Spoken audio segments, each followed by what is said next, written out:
your host, coach, and unapologetically queer commentator with big opinions and an even bigger crush on Paige Beckers. Guys, we're back from, I act like y'all know the timeline. So, this will be released next week. But as of right now, I just got back from Thanksgiving break. So, shout out Thanksgiving break. It was chill. Love to see it. I'm literally only going to be here for 12 more days before I go back home to Carthage. So, good break. You know something I could have done this break that I didn't? Thoroughly write out this episode. So I'm gonna be honest, this is gonna be interesting. It's gonna be really interesting. And there is a lot I want to talk about. So, truly, this is just going to be insane. And I came up with what I wanted to talk about today for this episode literally hours ago. So I'm just warning you, a little pre-warning. Yeah, this is going to be hectic. And to the people that listen to my podcast regularly, I'm so sorry, because this is just going to be a little bit insane. So, play of the week. PWHL is back. We love to see it. I know I talked about this a little bit last week. I love the PWHL, and my family was gracious enough to let me put the PWHL game on the TV for Thanksgiving. So I did watch, this was Saturday. I watched the Boston and, was it Toronto? I should know this. Boston and Toronto. I watched the Boston and Toronto game. And let me say, they were aggressive. Boston and Toronto. It was an aggressive game. There was a lot more fighting than I remember taking place. I feel like this year in particular has been a lot more ferocious than years in the past. And I don't know, if it is, animosity with all of the trades that took place. That would be, a pretty solid explanation as to why that is happening. But there was a lot of jumbling that went on, and I feel like team relationships got split up, and that's not always a bad thing, but it definitely created some tension of some sorts because, good Lord, there has been a lot of fighting, and it has been so entertaining. Keep it up, ladies. We love to see it.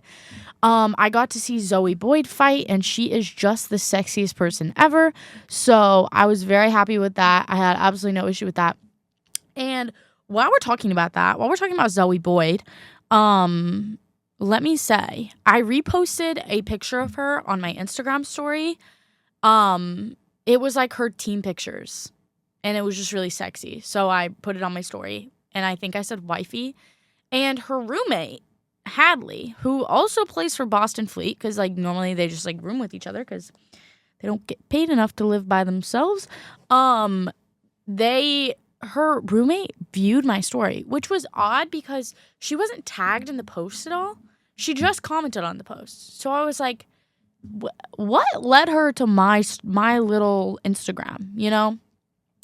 Granted, the PWHL does not have the fan base that it deserves. That's for sure. Let's talk about it. Most of these girls do not have the fan base that they deserve, comparative to, NHL players who aren't that good. So sorry, had to be said. But I just feel like they don't get that much attention. And so she had a small follower count, but that doesn't really stop anything. I've had some pretty interesting views on my Instagram stories before. I will say, one time Nick Jonas's friend viewed my Instagram story. That was the best day of my life. What else? Sarah Nurse, which she seems to do often. She liked one of my friends' story, but she didn't like my story. She just viewed it.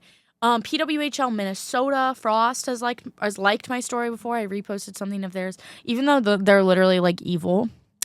I hate that I spent $50 on a PWHL Minnesota shirt because now they're the villain of the PWHL, mostly because of Britta Curl. But the shirt was $50. I still wear it, even though they are the common enemy, and they better not win the freaking Walter Cup this year. I will just say that right now. But anyway, Zoe Boyd's roommate viewed my story, and I was like, wow, I'm honored. I screenshotted it. I put it on my private story. I'm sure no one really cared that much because I seem to be the only person that's obsessed with the PWHL to this extent.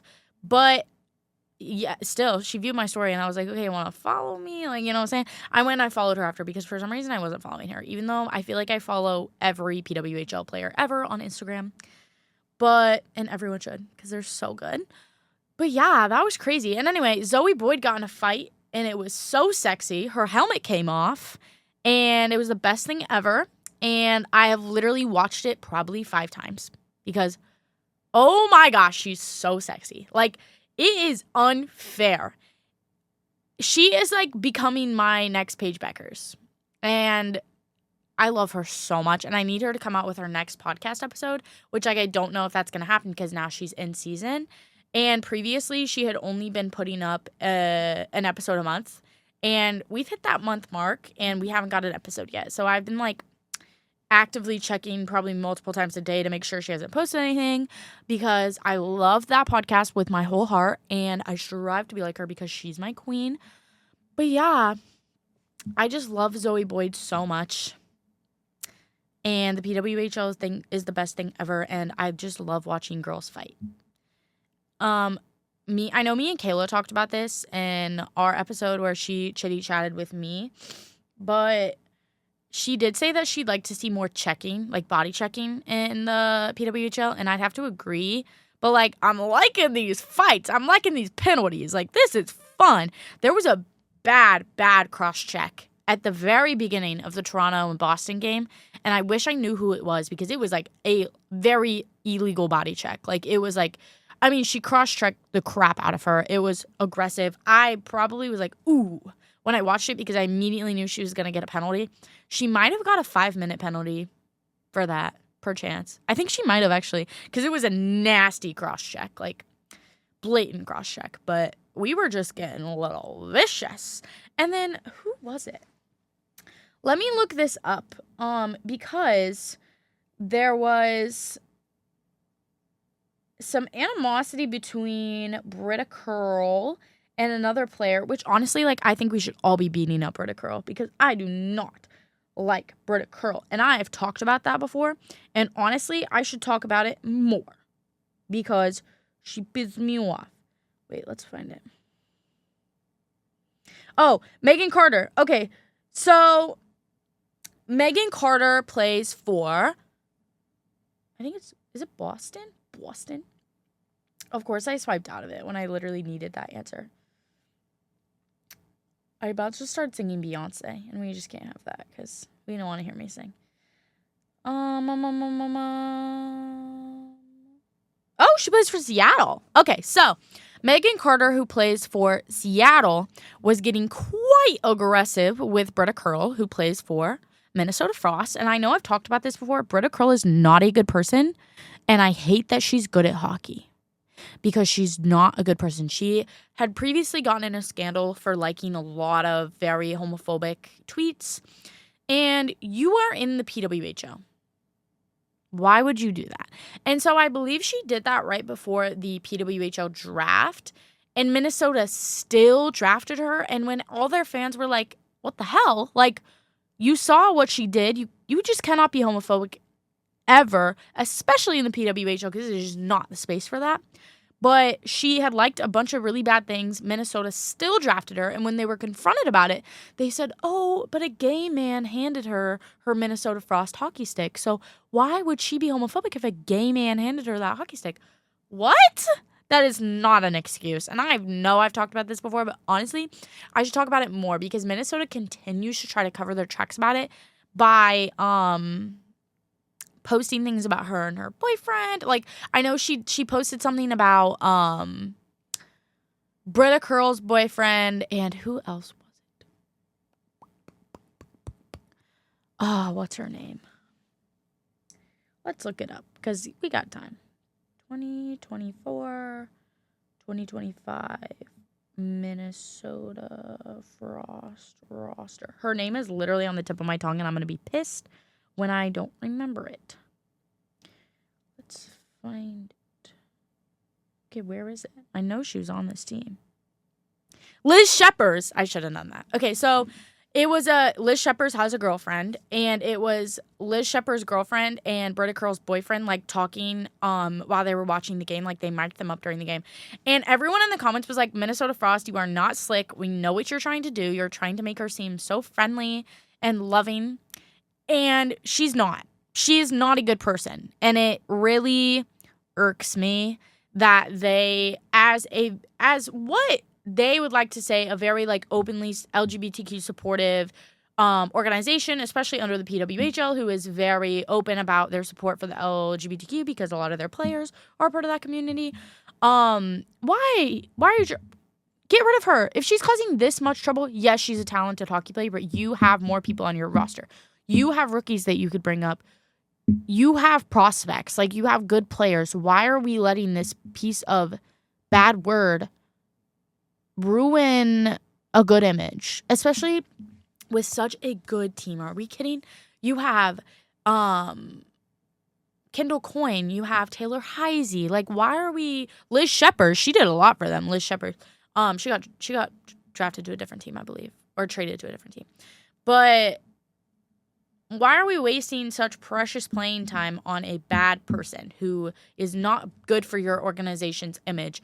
And what is more frustrating is that they could have just left her undrafted and avoided all of this. But they drafted her, and they were like, whoopsie-doo. A gay man handed her that hockey stick, and so now she's a good person, I guess.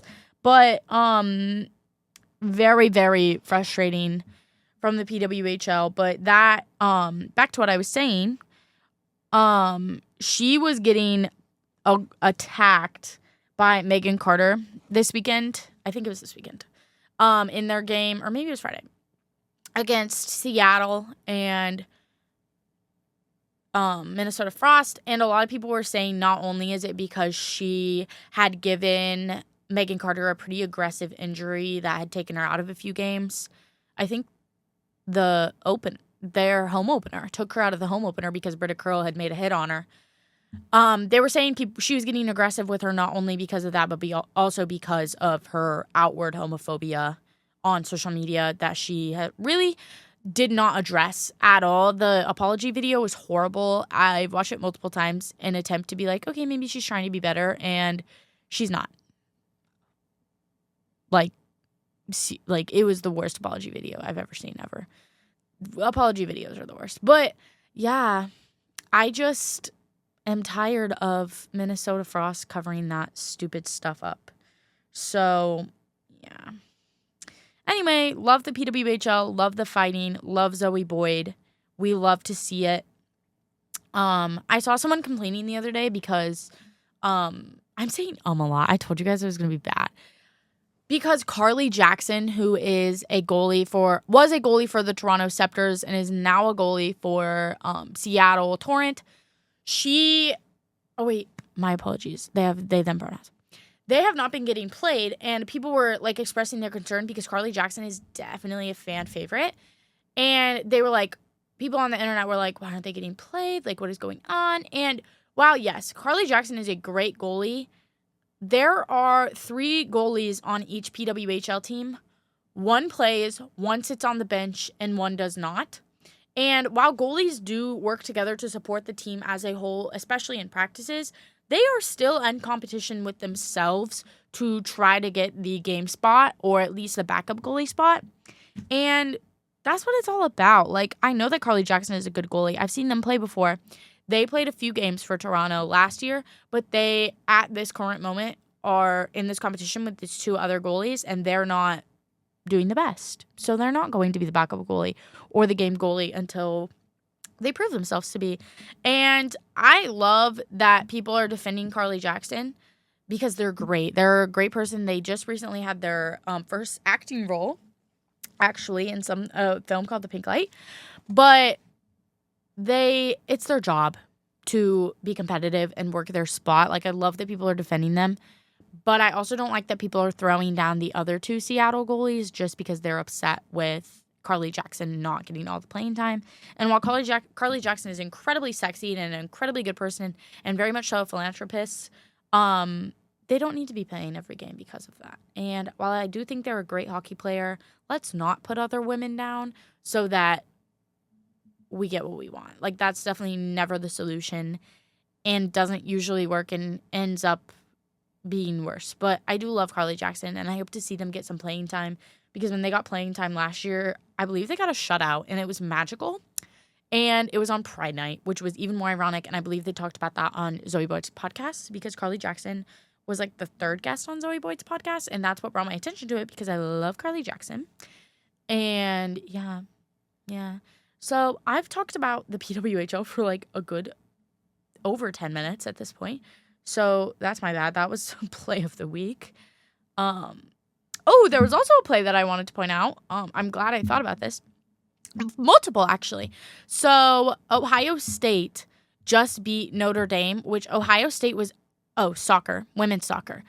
Ohio State was unseeded in this season, and Notre Dame was seeded 1, and they beat Notre Dame in, I believe, an overtime situation, which I don't know how that works in soccer, and I need to pay more attention to soccer because I feel like it doesn't get the attention that it deserves, especially women's soccer in America. And it's on the rise with the NWSL. Like, it's been very much so the thing, so I definitely need to get into it. But, Ohio State beat Notre Dame in an overtime, and it was just victorious because they were unseeded, and the play was absolutely beautiful. This girl had possession and then tried to score, and the goalie very much so went out of their zone to like make sure the soccer ball didn't make it in, and then another girl caught it on the Ohio State team and kicked it in, and it was glorious, and their celebration was so cute, and it literally brought tears to my eyes because I was so happy for them. And I love an underdog moment. I love to see the underdog rise up. Who doesn't? Honestly, like, unless you're a Kansas City Chiefs fan, I love to see the underdog rise up. It is the best thing ever. And so that was just a cute little moment that I felt like I had to bring up. Another thing that I feel like I have to bring up, because it's been, like, big in the women's sports world, and honestly, like, I might make an episode theme out of this. Using this as a little piece of it, but Audie Crooks, who plays for Iowa State, who, honestly, I have family that goes to Iowa State. I have family that Iowa State is the alma mater. I didn't know that Iowa State was D1 at all, if I'm being honest, but apparently they are. And Audie Crooks has been an absolute beast in women's basketball. If you don't know who Audie Crooks is, she's a freshman at Iowa State on the women's basketball team. And as of right now, she is scoring more points than she has minutes in the game. Like, I think one of the examples was, like, she was in the game for 24 minutes and she had, like, 27 points, which is insane. There are better statistics, but that's just the one I thought of. But that's crazy. And one thing that people were upset about is that they were like, Audie Crooks has to get drafted to the WNBA. And as of currently, she is not ranked that high within the freshman class. And that's the second thing, is why are we worrying about freshmen getting drafted to the W when we have all these seniors and fifth years to look at, like Izzy Foot, who's currently seated number 1 in the mock draft. So shout out. I don't think she's going to get drafted number 1, but we'll talk about that. I think that as of right now, Audie Crooks' game hasn't matured enough to put her, like, okay, if you look at someone's game, they can be good, like, at the current state they're at. Like, she is undoubtedly a great basketball player, but is she at the level of the W? And I think she is so, like, her game is just not to the W standard. But in saying that, she's also a freshman. And I feel like she has a lot of years to prove herself and make her way up that list. Because she's great and she's really fun to watch. And one of the things that I'm tired of seeing, especially with Audie Crooks, is that she needs to get in shape, because obviously, and it's all men saying that. It's all men saying, oh, she needs to get in shape. She needs to do this. She needs to do this. Do you play college basketball? Do you play pro basketball? I don't think so. So I think you should keep your comments to yourself about other people who are obviously doing better than you. So I just felt like that needed to be said, because men just need to be shut down sometimes, you know? Okay, well, that is the two plays that the three. I guess I brought up three things. That's the three things that I wanted to bring up pertaining to play of the week. Um, but now we're to my favorite portion, which is broadcasting Beckers. Shout out to my sweet mate Lily for coming up with that name. I'll continue to give you credit, Queen. Thank you. It's beautiful. But I think that I was really upset last week because I talked about Paige Beckers for a whole hour and still had things I wanted to say. So we're literally going to go back to that. I'm not even kidding. Like, I'm going to finish what I have to say. So one of the things that I wanted to talk about with Paige that is so interesting is her social media footprint. And I didn't get to talk about that because I ran out of time and I felt like it was not the most pressing topic. But Paige Beckers, okay, so obviously, like, her junior year, she started to rise into fame. And that, I'm not junior year of college, junior year of high school. And looking back at, even though I'm only 18 years old, I was basically just a junior in high school. I would have abused that privilege and I would have posted the dumbest crap ever and probably like embarrassed the crap out of myself. And she did that essentially. And it's probably one of my like favorite things ever because it still like haunts her very much. We still see a lot about it. Yeah. Like, people always joke on social media that when Paige Beckers like posted all that stuff or whatever, like, people, it was so insane. And most of it is still up. People now use it for like edits on TikTok or on Instagram.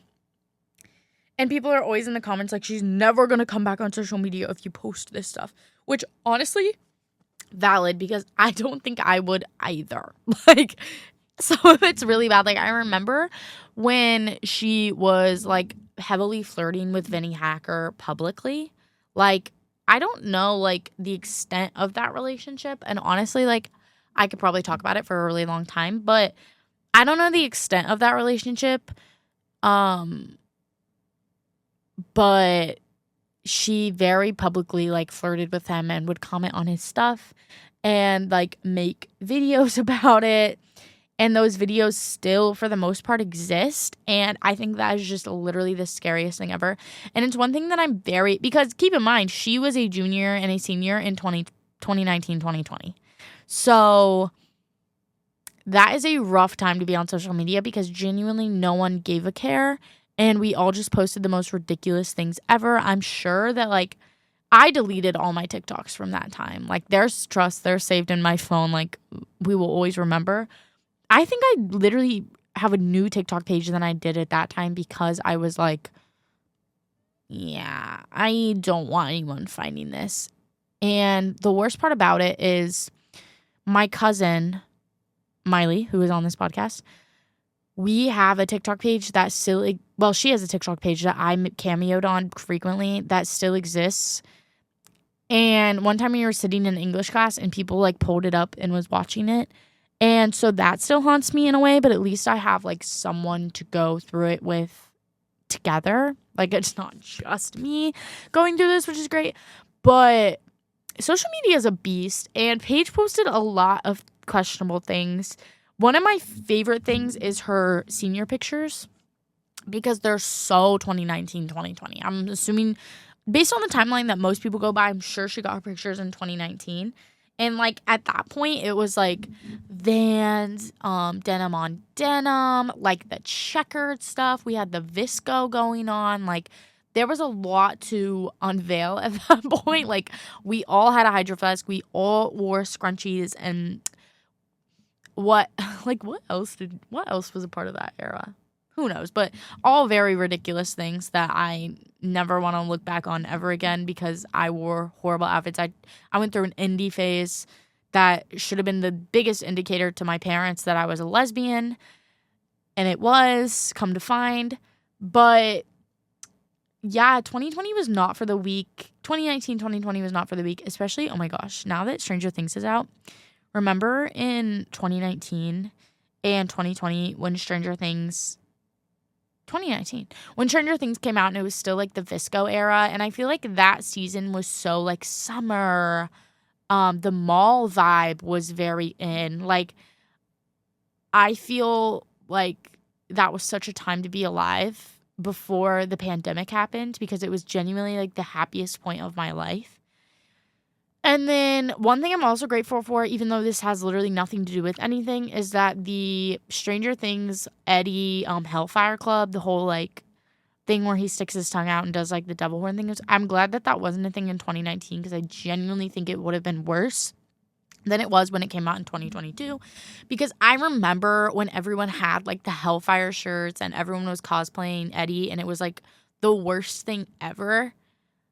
I hated it. And if that would have happened in 2019 or 2020, we would have taken that absolutely out of the park and just throw it right on into the ground because that's just what we did back in those days because we had nothing else to do.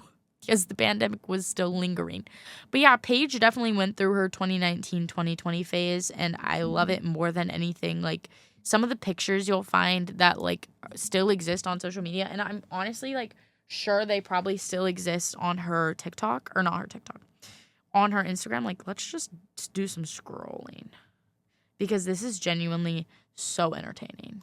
Okay, so I found her... Sorry, I had to pause it for this. But I found her Instagram, and we have scrolled way back into the good old days. And, yeah, it's pretty 2018, 2020. What I love most is, like, the AZ stuff. Like, she posted... Wow. She posted a lot of AZ stuff, and I love it so much. But... yeah, I'm definitely going to be using some of these senior pictures as my Instagram post next week because, wow. Some of them are really bad, but I'm glad I, like, deleted my Instagram and, like, refreshed it because I archived all my old posts because I, like to look back at them, and they're embarrassing. And, like, this is, like, a year ago that I was posting this stuff, so I'm like, what was I doing? But some of her captions really get me. Like when they won USA, she said, "Man, what? All glory to the man above. Huge thanks to at USA Basketball and the squad for everything. Hashtag 4 times." Wow. This is so funny. I wish you guys could see what I'm doing right now because this is actually hilarious.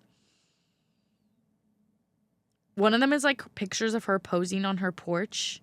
And she says, "Even when being real is out of fashion, people keep stealing my style, and now we out here matching." What are you talking about? And she's wearing, like, very random eyeshadow. I literally love this. Wow, this is so funny. I love this. Who is this? Who knows? Like, who is this girl in a dress? Like, well, come on now. Her senior pics are actually diabolical. Oh my god, I'm loving this so much. She posted an edit of herself. Oh, I just like that. Why do I care? Why do I care like she's gonna see it and like be embarrassed for me? Yeah, she posted an edit of herself, lots of senior pictures. This was like the slam. Ooh, yeah. I got no handouts. I did it for myself. Hard situation. I adapt. Even my own shoes tie themselves. Hashtag year 4. I love this. This is so funny. Oh, here's when she committed to UConn. No, like, genuinely take the time to go through her Instagram. She posted, while she was still in high school, a picture of her and Gino. Said, "When the goat talks, you listen. You love to see it." And then, like, the goat emoji. Wow. Wow. This is not a veggie sandwich. Wow. Oh, there's her slam cover. Wow. This is so funny. Oh. Still posting the edits. She's still going strong with the edits at the ripe age of 18 years old. But I guess that was just it at the time. Like, What kills me is she hasn't deleted any of this because I went back in my Instagram and like cleansed it because I was like, I can't look at this anymore. And there's still people like recently commenting.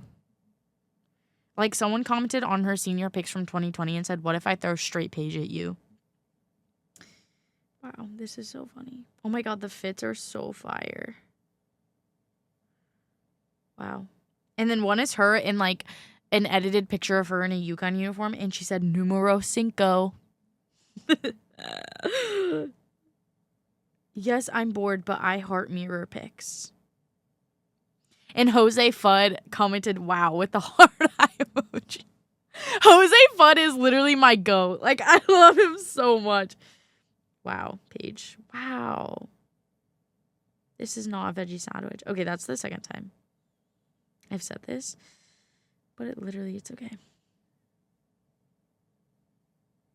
This is so funny. And she's still using it as a platform for Black women. Wow, I love her.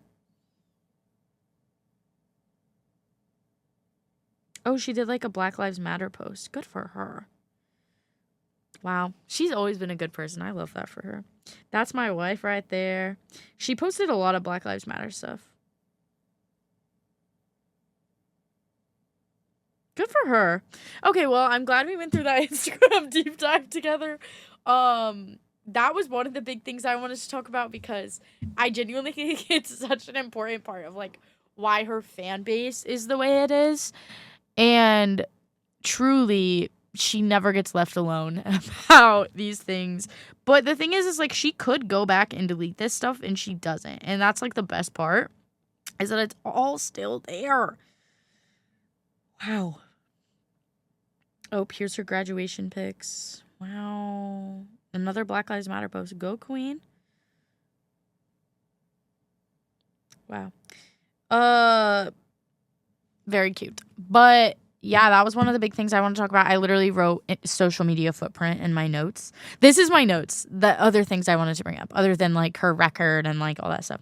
Influencer page, social media footprint, philanthropy, AZ Food, style, and then in parentheses, UNCD, which I don't know if I talked about it, but she said in an interview earlier this summer, I believe, probably during the WNBA All-Star, because I feel like we got a lot of page content during WNBA All-Star. She said that her style is UNCD, and because a lot of people have been saying she has like Unc style, like she's Uncle Paige. Not Unc style, like old, but like Uncle, like she dresses like a man. Which she does. She's very masked, but she also has like definitely still brings out that femme side. So for her to be like, yeah, I like when people call me Unc D, I was like, that's so valid because true. Like that's genuinely a good way to describe it. So shout out to her style. I wrote AZ Food because I genuinely just wish I could do one episode about the two of them because my first episode ever was about AZ and Paige and. Well, it wasn't about them. I think I spent like 10 minutes talking about them. But they are just adorbs. And I wish that we were getting... No, like, I respect their private but not secret. But at the same time, I'm like, oh my God, I miss them. Like, I need more content. I miss them so much. Okay, well, she posted a lot of pictures of her back in the day. And I feel like she's posted a few, maybe that's just AZ. Wait, let's do a little sweep. Well, she had, when they did the close friends only thing on Instagram, I was like, oh yeah, y'all wifed up. Like, let's be so for real, y'all wifed up. For All-Star, I felt like she had posted something that was like, okay, y'all wives. Oh yeah, it's a picture of AZ kissing a picture of her. And that's very like, y'all wifed up. Like, I know y'all wifed up. Yeah, we got a lot of AZ content on Paige's Instagram during WNBA All-Star. So shout out WNBA All-Star because that was genuinely like the best time for Paige and AZ. Especially the look that AZ did at WNBA All-Star with like the bra sticking out. Wow, that was genuinely magical. Best thing I ever seen. I also loved this All-Star year because they were all like blatantly hungover. And that's just like how it should be, honestly. And they still won, I'm pretty sure. So, shout out. Love you, Paige Beckers. Love you, AG Fun. I can't wait for more of... Actually, I hope we get to see Wag Page, because I feel like I haven't really seen that much Wag Page, and I'm really needing it in my life because... Sorry, I'm so sleepy. I should have had coffee this morning. We haven't really seen her at that many UConn games, and I'm missing it. So, please pop out, Eagles. We miss you. We miss you, Paige Beckers. Especially, we miss you, Paisley. We miss the relationship very much. Oh, someone unfollowed me on Instagram. I lost a follower. Okay, I'm getting distracted. Anyway, I can probably be done talking about Paige Beckers because it has been 15 minutes and I only allowed myself 10 minutes in my brain. But I had a little bit of a topic I wanted to talk about today, and obviously I kind of let my personal interests take over, but this very much so involves me, I feel. What I want to talk about today is I want to focus on female coaches in male sports, because I feel like there is such a stigma around it. And lately, I feel like we get closer to the finish line of, accepting women in what people say are male spaces, even though a lot of women working behind the scenes. But I feel like when we feel like we've gotten closer to women finally being accepted in male sports, we take one step forward, 3 steps back. And it's usually men. No, it's always men that are like, women don't belong in these spaces, and then give no valid reasoning for why they don't belong in those spaces. Usually it's just well, they have their own league, but then those leagues are criticized for being female leagues. So really, can we have anything? No, we can't. No, we really can't. But I feel like it's incredibly important to me just because I want to go into sports. I don't know if I want to go into female professional sports or male professional sports. It's honestly whoever accepts me. But I feel like the standard is to always go for male pro leagues, because they're given a lot more attention than they deserve. And it invalidates the latter, which is the female league of that respective sport.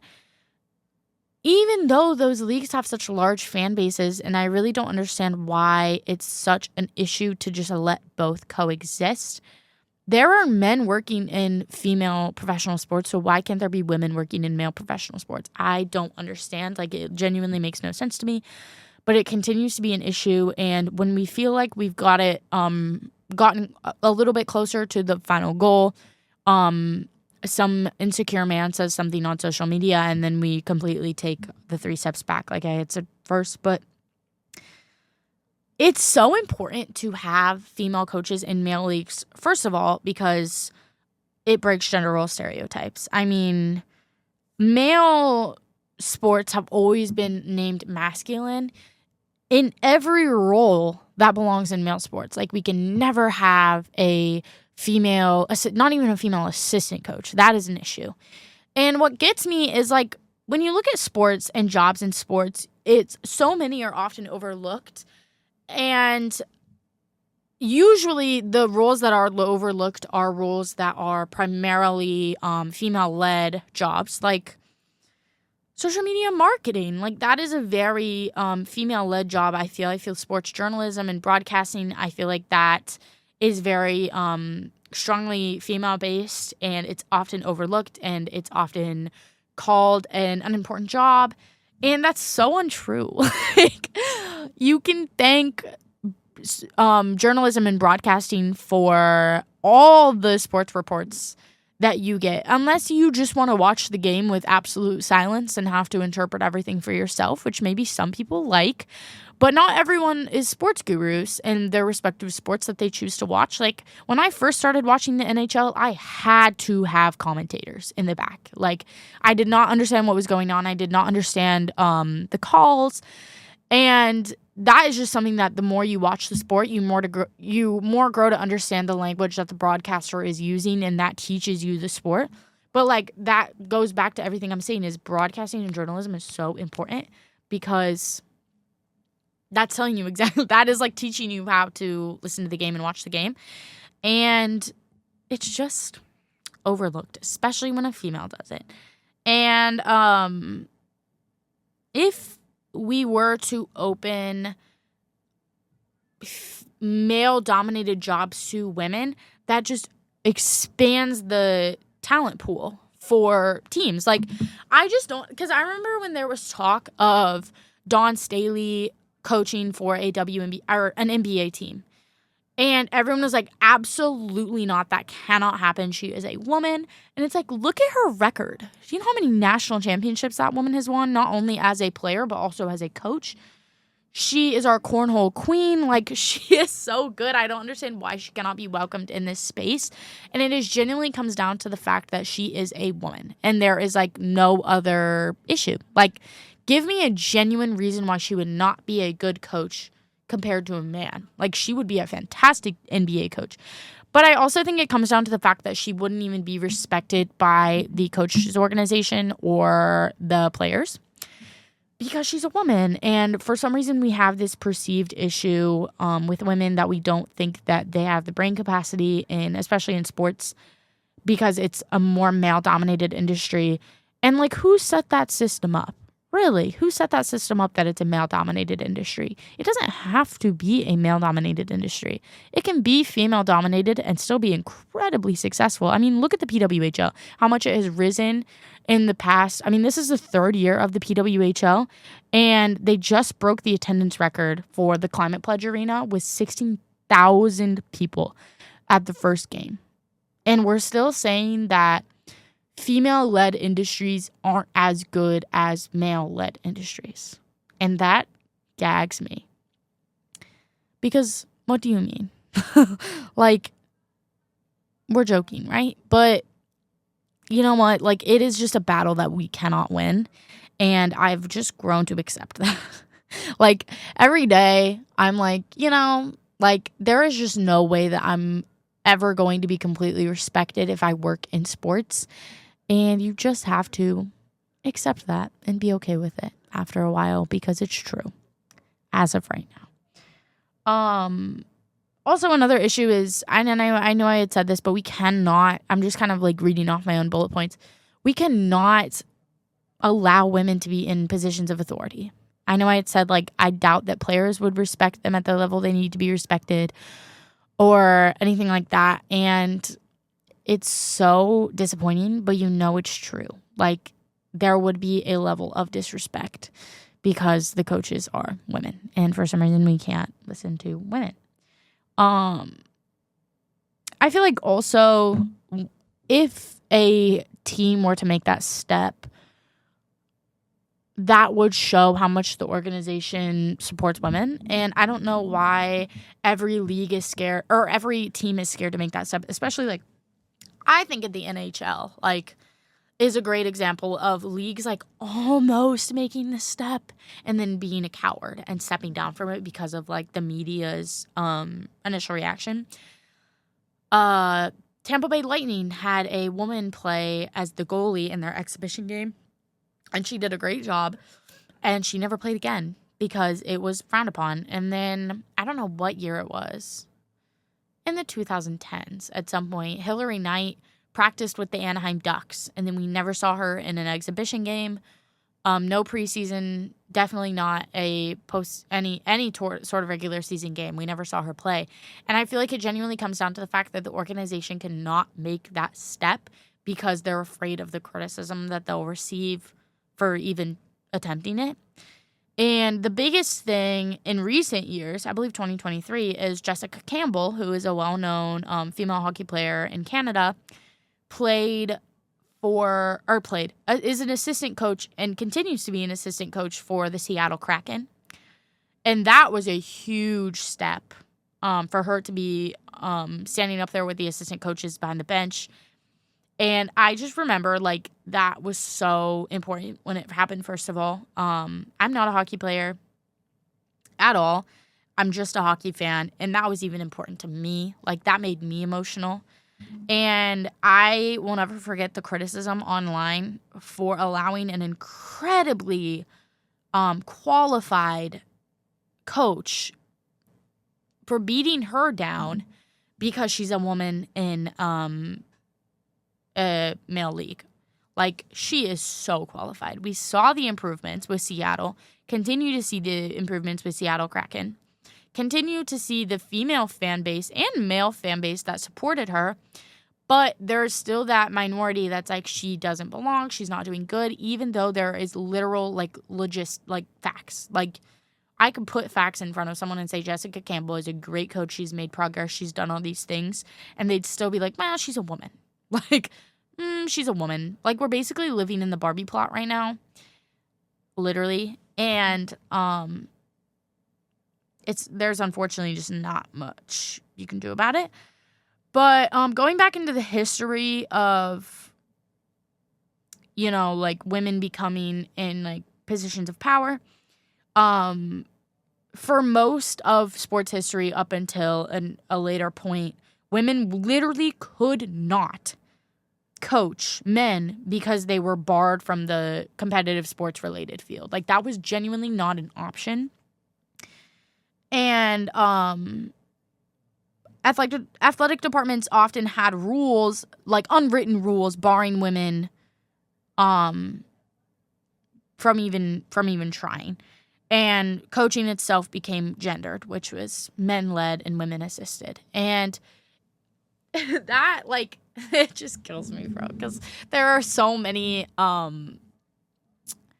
incredibly qualified women, and we just don't see it happen. Okay, so the 1970s through the 1990s saw early breakthroughs in individual sports, so track and field, tennis, swimming, because they were less rigid than team sports. But team sports, football, basketball, hockey, remained male-only spaces until the 2000s and the 2010s, which is ridiculous because there's just so many qualified women, especially in those sports. I mean, there were a lot of barriers, one being gender bias, and that was the assumption that I had said earlier. Male athletes won't listen to women, and that was their reason for not hiring women. Women don't understand the men's game tactics, which, like we have brains, you know? Like, what do you mean we don't understand male game tactics? Like, come on. Are we serious? And then lack of pathway. So most coaches start from former players, interns, or lower tier staff. And women were not even allowed in those spaces. So how could they work their way up as a coach, even if they were qualified? And since women traditionally didn't play in men's leagues, they lacked an original entry point at all, point blank, period. And what happens with sports is it's a lot of networking. Sports is a lot of networking, and that goes for any league. That goes for male and female leagues. You often had to have relationships with GMs, former teammates, coaching trees, and women were not in those circles, and so they didn't have the networking connections to make it to that point. And I think, like, one of the biggest things is media scrutiny. So more questions about their gender rather than their job. Like when there are press conferences and they're like, compared to the male league, like, you know, like that kind of thing, compared to a man. Yeah. And then the biggest thing being, not the biggest thing, but locker room access and that kind of negotiation, like how they would actually like enter a locker room and that kind of thing. So, like, yes, that's definitely an issue that you'd have to work on, but I don't understand why we couldn't work around that for a genuinely qualified person. don't understand it. It doesn't make any freaking sense, but whatever. Yeah, media scrutiny, I feel like, especially now, is more, like, worse than it used to be. So, some examples. I know I had brought up Jessica Campbell, who is, like, wow. Just wow. She's great. Becky Hammon for basketball. One of the most important figures in male sports coaching. Assistant coach for the San Antonio Spurs in the NBA. And the first woman to act as a head coach during an NBA game when the head coach was ejected. And widely respected for tactical excellence, and later became the head coach of the Las Vegas Aces in the WNBA. But still, like, she worked in the NBA. She led a game, showed that she could do it, showed that she, quote unquote, understood these male game tactics, which I don't understand why that was even a question in the first place. If she has the experience to be an assistant coach, it don't make it make sense. You know, it doesn't make any sense. Going on, Nancy Lieberman, which was also a basketball Hall of Fame player and the first female head coach of a men's pro basketball team in the major U.S. league, the Texas Legends with the NBA G League. Again, with basketball, Hall of Fame player. Of course she is qualified to be a head coach. Katie Sowers, which was American football, offensive assistant with the San Francisco 49ers, and first woman and first openly LGBTQ coach to appear in a Super Bowl. And that is just a huge symbolic barrier for the NFL, especially considering the way that NFL fans act, which is usually a lot of bigoted men. But for a openly gay coach to exist in that space, I'm sure that was probably terrifying, first of all, because people suck and media sucks. But yeah, wow. Jen Welter in American football, first woman to serve as an NFL coach, the Arizona Cardinals to the 2015 preseason, and previously played professional women's football. Callie Brownson, which is also football, held multiple coaching and operations roles in the NFL and worked broadly across player development, scouting, and positional coaching. Kim, I don't know how to pronounce that. She was in baseball. She was in an executive role, but it was highly relevant. So she was the first female GM in MLB history, which is the Miami Marlins. Not a coach, but a monumental leadership position showing change in the MLB, which is also, I feel, a very not great environment for women. Yeah. Emma Hayes, influence in men's soccer. While she coaches Chelsea women, many male clubs consulted her for tactical expertise. Again, combating the assumption that women don't understand what's going on in men's heads when it comes to playing sports, which I still don't understand. Symbolizes women as high-respected, high-level football or soccer thinkers. Nancy Bowen, which was golf, coaches men's college golf program, the University of Georgia. Golf has more gender mixed coaching, but still a heavily male sport, or is perceived to be a heavily male sport. The women are usually undermined in that sport pretty aggressively. Yeah, like those are just great examples of women that have pushed that envelope. One that I was trying to think of the name.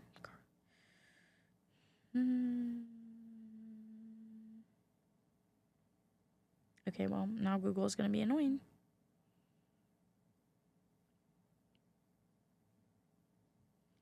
Well, it's showing me a man, so that's not Carly football NFL. Maybe if I look that up. I know her first name. Oh, Carly Ursay Gordon. So she's the CEO of the Indianapolis Colts, and she received it was like handed down to her, but she has done just all sorts of things for the Indianapolis Colts, and while she did receive it through like a will, she has done just absolutely everything with it. And the biggest thing with her is that she is on the field with a headset on, listening to everything that is said, taking notes, trying to understand it as much as she can, making sure that everyone is doing their job the way that they're supposed to. And men, always say, why is she she's just getting in the way, she's just doing this. But genuinely, like, if you listen to interviews where she's explaining as to why she does that or what she does, she's bettering the team at like an insane level. And it's so respectable and cool of her to do it despite the scrutiny. Like, she's still doing it. Like, she don't care what the men have to say, you know? And I love that for her. So she's super cool. She's been a person that I've been paying attention to, possibly like a bigger episode theme with her, because there's a lot of backstory with that, but very cool. You should look into her because it's very interesting.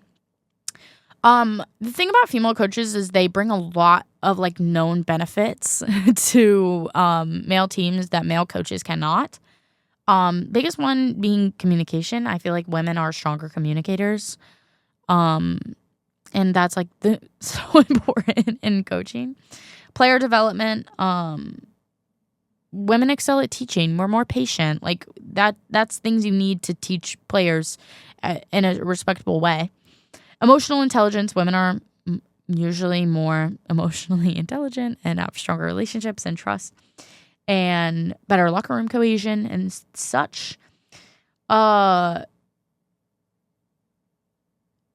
feel like the college versus professional level is very different. It's not easier for women to get into college sports, but Title IX increased opportunities for women's sports a little bit, but it did not significantly open men's teams to women.